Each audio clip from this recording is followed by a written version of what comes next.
I was in China for about a school year, so September to July.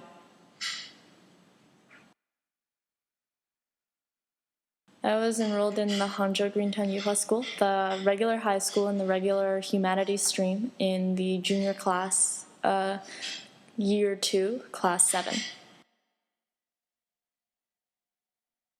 绿城艺华的高中学高2、7班。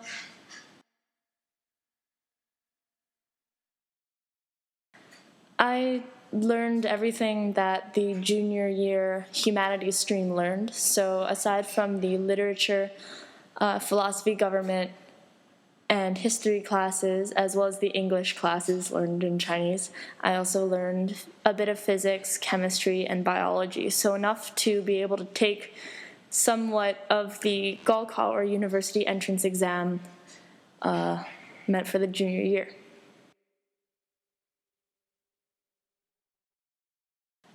Well, there are a lot of differences. For one, in high school, or at least HKS where I go to, you get to choose your curriculum other than a core curriculum system that you do need to take. Whereas in China or in Hangzhou, you have the same classes, just more advanced every single year in order to prepare you for the Gaokao. So that's really the main difference. Also, you can take more advanced classes in HKS, such as the APs, or in CIS, like the IBs, but in Hangzhou, you're just preparing for the Gaokao. It's the one test that you take in order to get yourself into university, whereas to get yourself into an American university, they look at a whole host of things. So everything in China needs to be the same.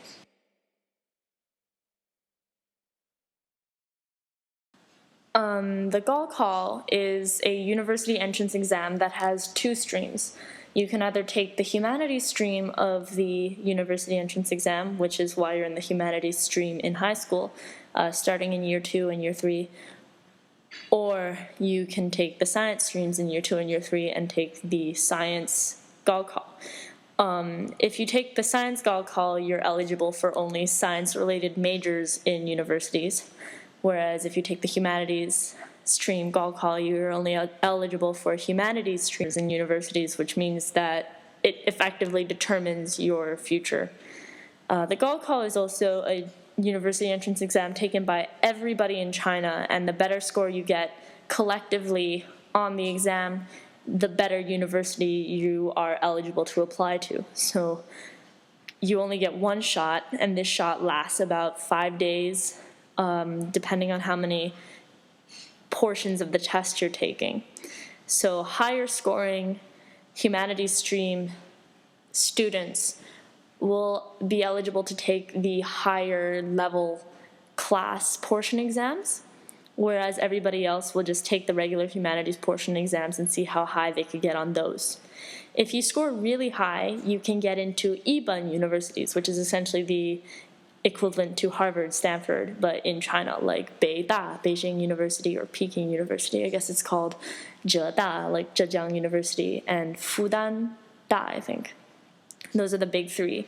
And then you have Arban, which most people from Hangzhou Licheng actually get into, and then Sanban, which is like the equivalent of state colleges or community colleges. And then you have professional universities, which are way down there. So depending on how well you score on this one exam, you get placed into a university, which determines the rest of your life.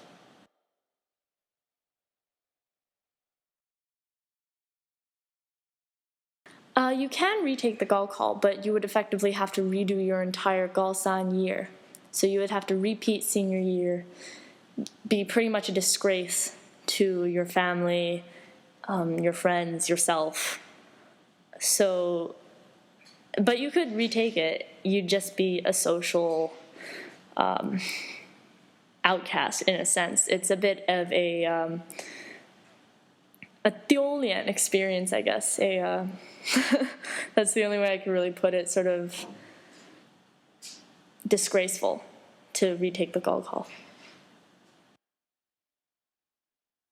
really don't see any difference. In every culture, you're going to have kids who try really hard and kids who don't, which you do see in Greentown. I'm a bit confused as to what you mean specifically by culture. I feel that aside from language and aside from certain ancient, like, historical culture and historical festivals and things like that, that China has a richer history of than the West, you don't really see much of a difference on the influence of these kids. One thing that did strike me odd in Greentown is how structured everything is. For example, you can't really ask or have discussions in the classroom while the teacher is there.